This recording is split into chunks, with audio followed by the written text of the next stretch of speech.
So hello, everyone, and welcome to our first meeting in July.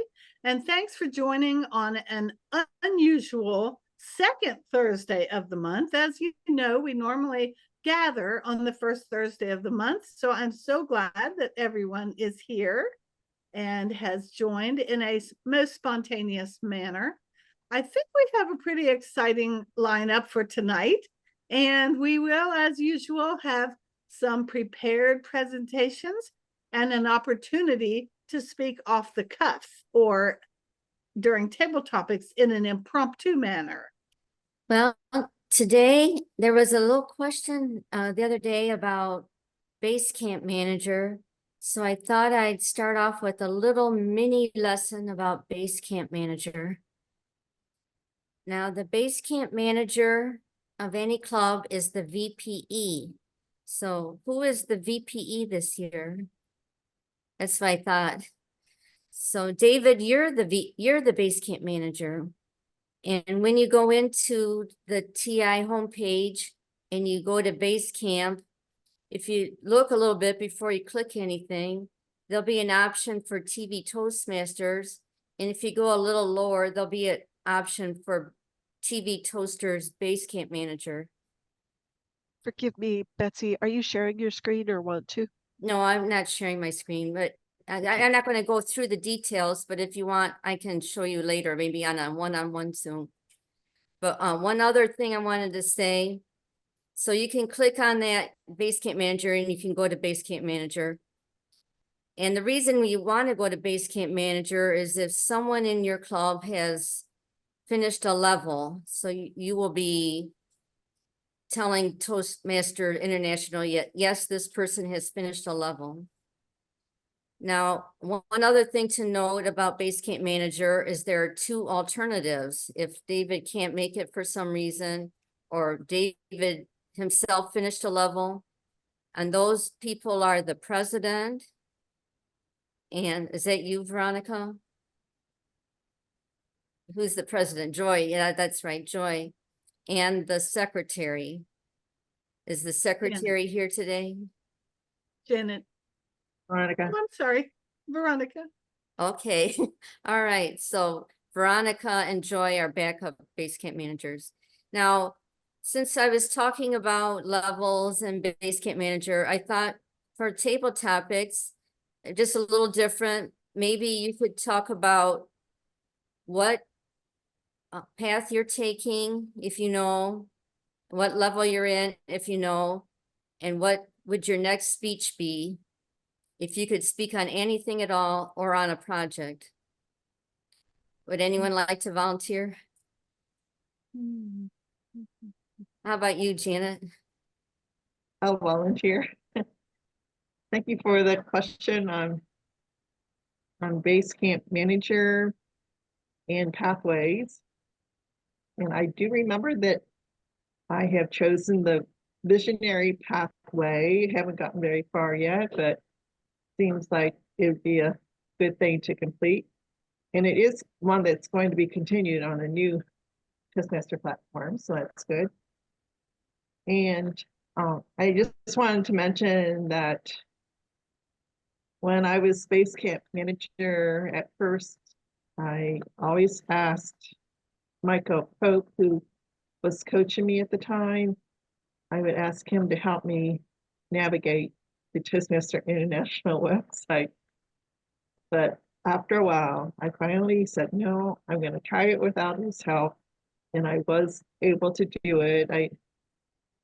And also you can call Toastmasters International just to verify that you've done it right. So there are a lot of little technical learning things in Toastmasters, but I'm more of a detail person, so I don't mind too much about learning some of the computer things we need to know for this organization. Thank you. Well, one thing, the new pathways, when it does come, will make the Basecamp Manager part of it a little easier. So that's one thing to look forward to. Would anyone else like to try? or take a stab?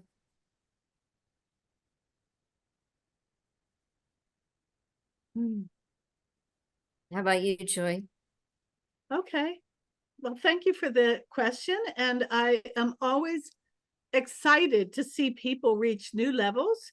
And I had started the leadership pathway before they called them pathways, I think.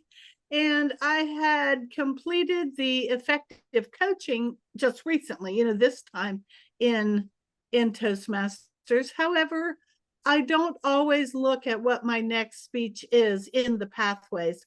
I do find that I have been intimidated by the humor pathway.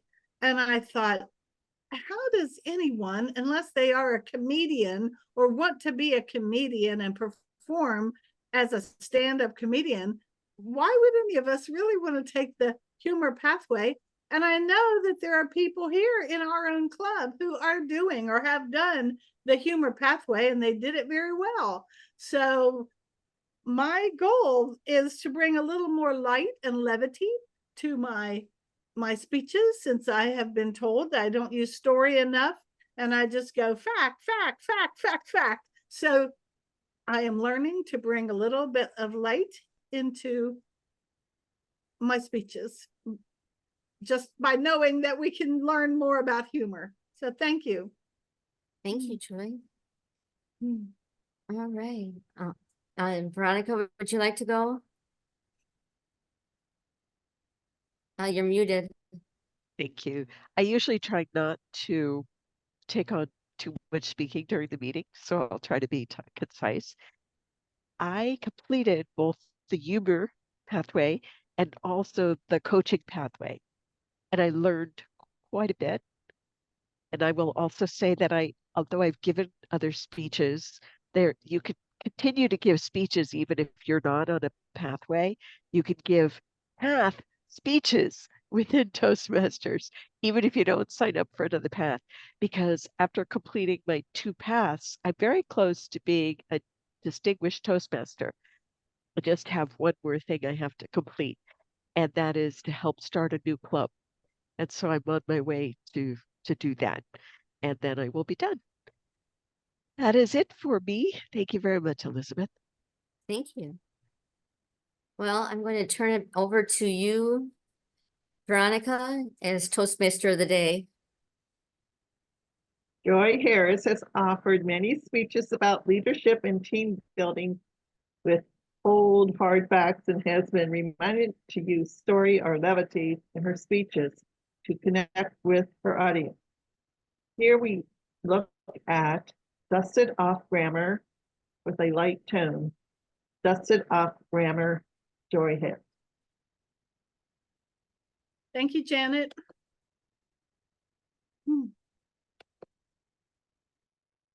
So I'm Joy Harris, and we're going to talk about dusted off grammar. Did I hear anyone give a groan?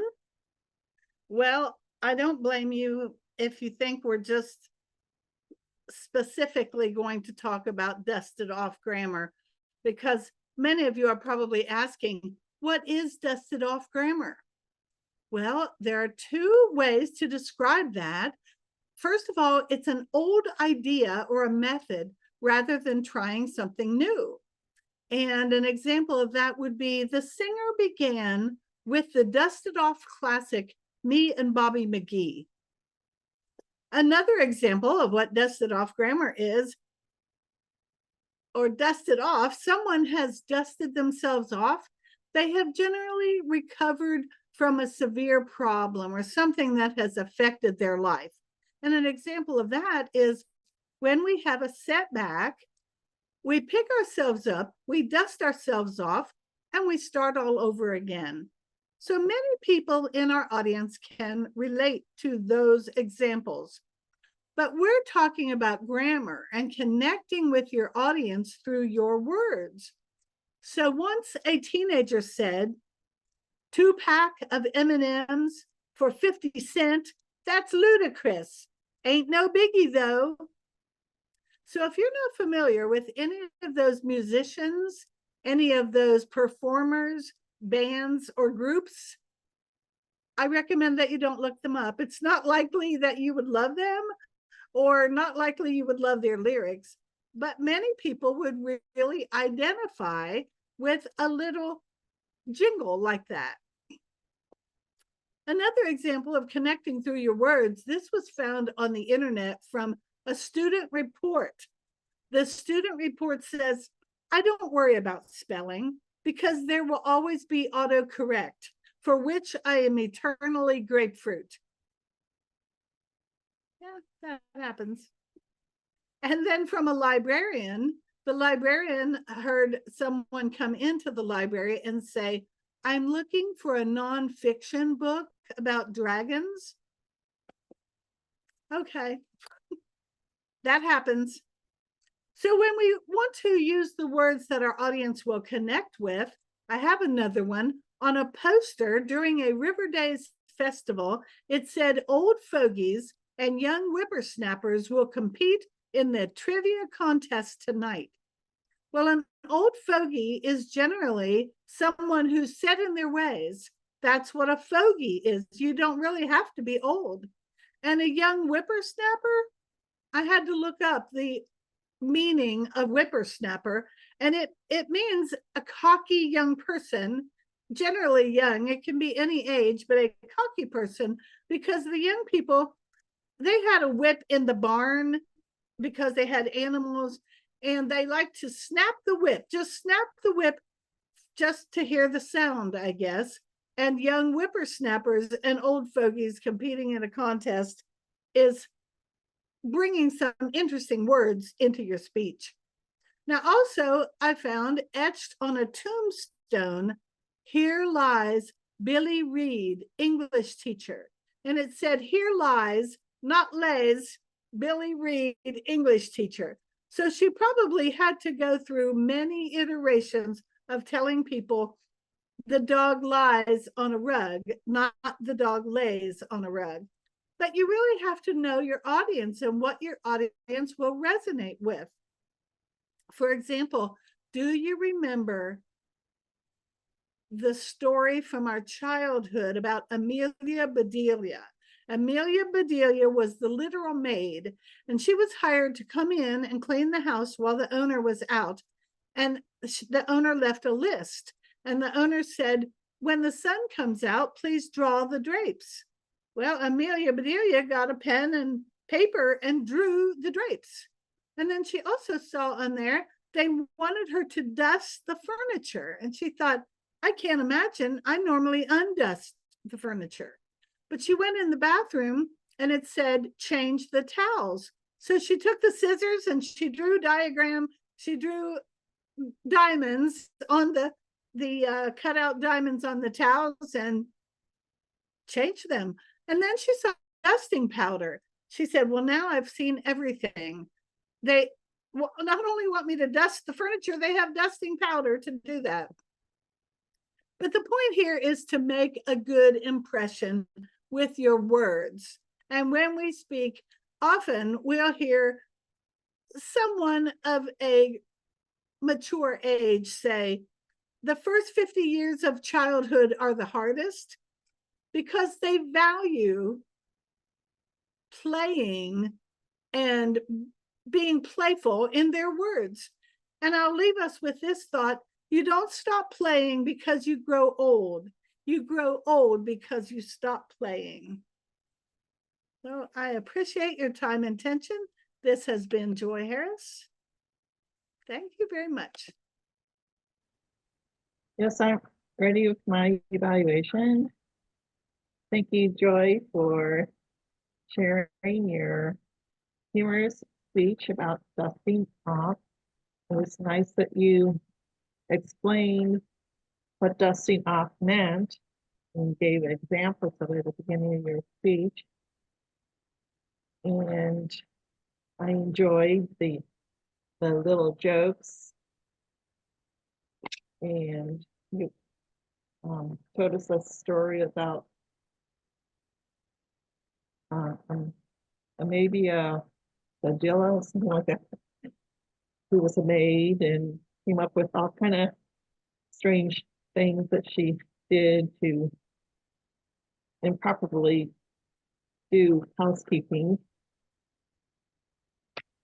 So she wasn't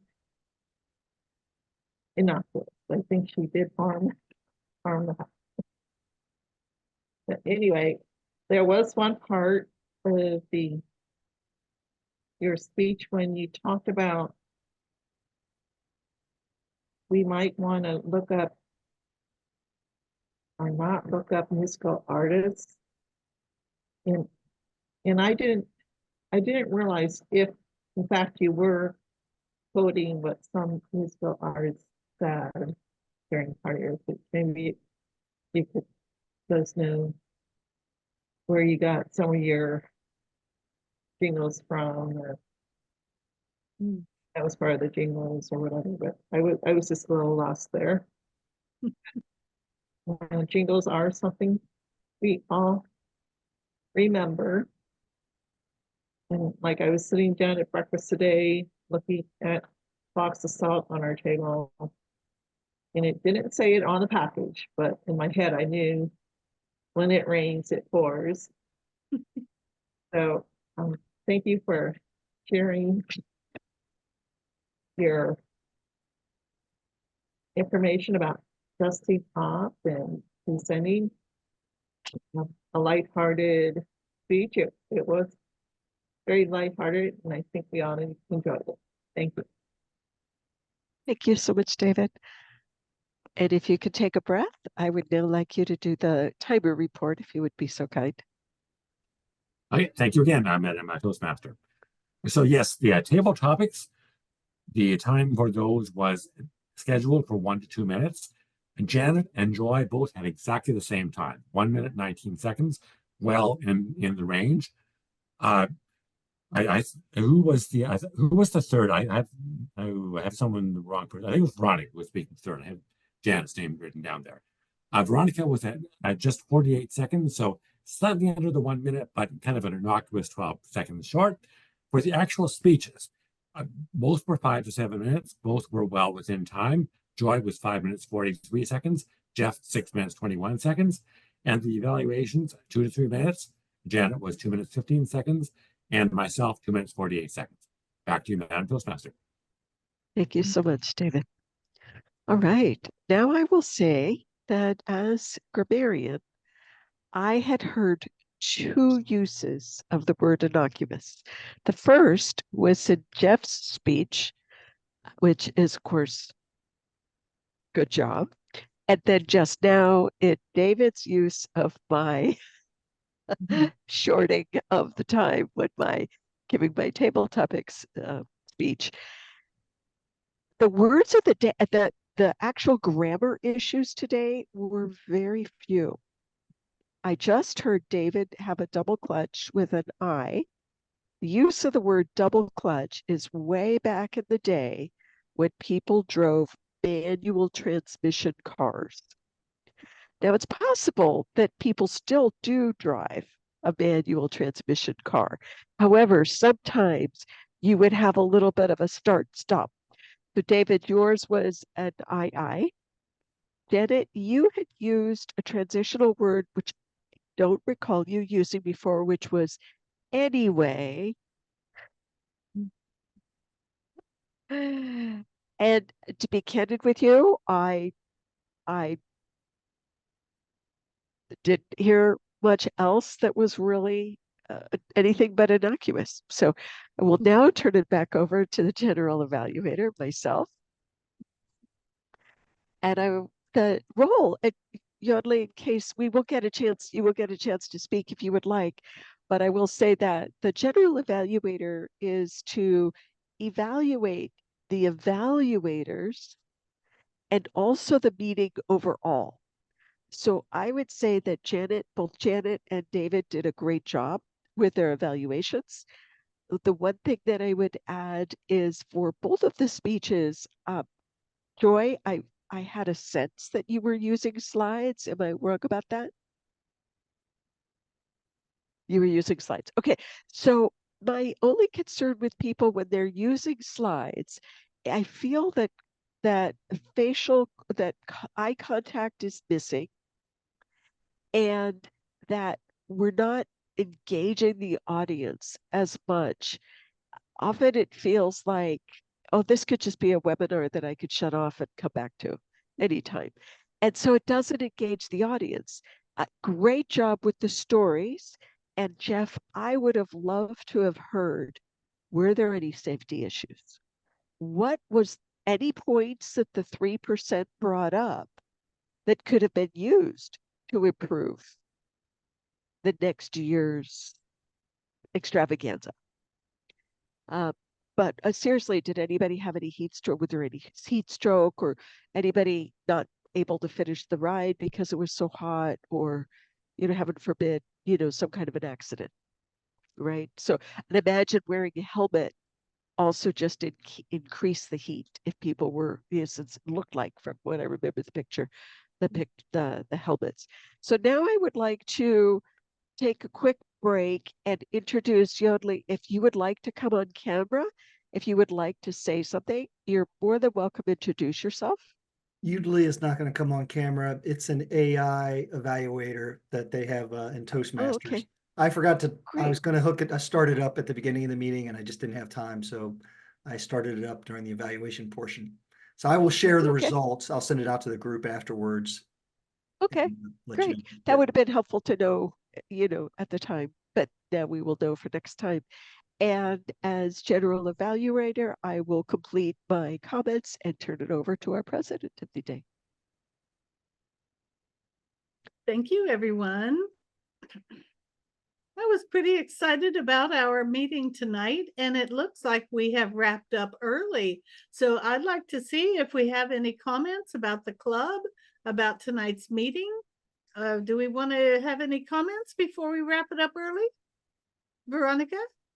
Sure, if we can do this in the future, then we could have a third speaker. But sometimes people are a little bit more long-winded, and that's perfectly fine too. It's easier if the general evaluator is also the Toastmaster, so they can kind of combine their comments. In my particular case, I didn't have any closing comments as a Toastmaster. So that's my thought. I have experienced joining another club where they did the speeches first, and then they did the table topics so that table topics could last as long. And well, did they do the evaluations? No, they wouldn't have done the evaluations. But anyway, I think our table topics was shortened tonight, and that's why we ended up being so early. But overall, it was a great meeting. David has a comment. Yes, thank you, Joy. Yeah, my only comment was it would have been possible to have 3 speeches. And so I'm wondering if we want to do, if we want the default to be 2 speeches and maybe wrap up a bit early, or in the future, if we do have the opportunity for 3 speeches, it can be a bit longer meeting. That was definitely an option today. I thought 2 speeches would be enough, as it often has been in the past, but maybe we want to talk about whether 3 speeches would be better in the future. I could have stepped forward and given a speech myself, and we had one other club member who actually did volunteer to give a third speech, and that person, we actually said no because we had 2 speeches. We could have said yes. So the option of 3 speeches did exist today, and I would also add that tabletop, we could have spent a bit more time on that. So those are just a couple of options, but wrapping up early is always an option too. So I'm mentioning that I would be happy to do 3 speeches in the future, but it would be good maybe to talk a little bit about whether we want to do that at all in the future. More guests we have, the longer it goes, because then we're introducing the guests and so forth. Please forgive me. Go ahead. Were we going to have officer inductions tonight? Actually, no, because the person who we were going to have the officer inductions sort of bowed out.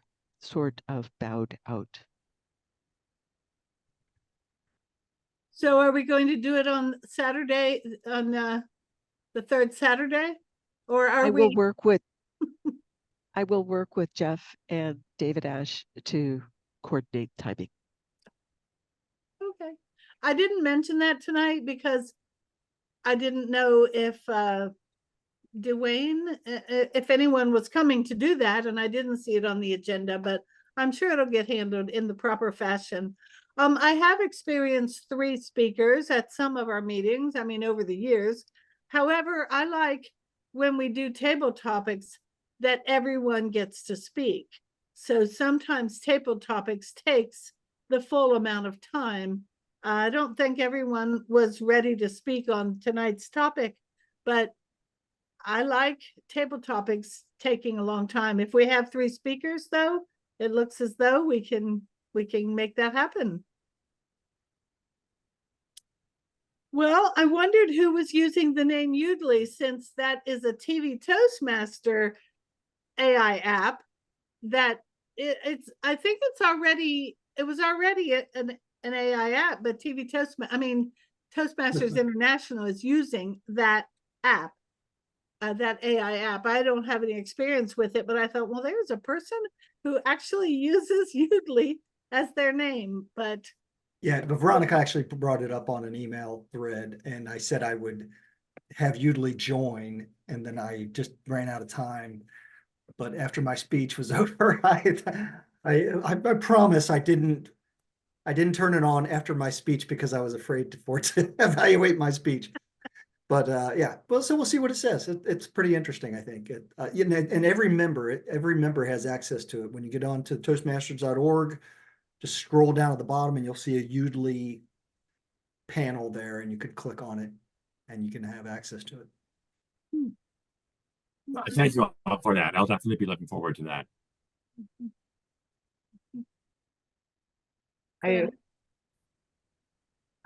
I was able to find enough bank statements and everything to come up that on July 3rd of 2023, we started with $434.94. And on June 30th of this year, the end of the end of the last business third period, we had the same amount, $434.94.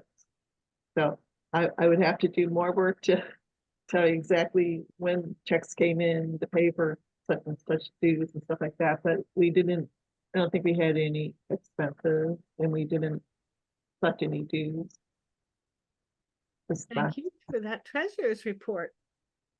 Appreciate your work. Appreciate everybody's work here. We're all working to make this a viable club, and I'm looking forward to giving the speeches and hearing the speeches. So far, all is good. Well, any other comments? We can wrap up a little bit early tonight. Thank you all for joining. I will look forward to see the edited version of tonight on YouTube. So thank you, and thank you, Jeff, for doing that. All right, see you all later. Goodbye.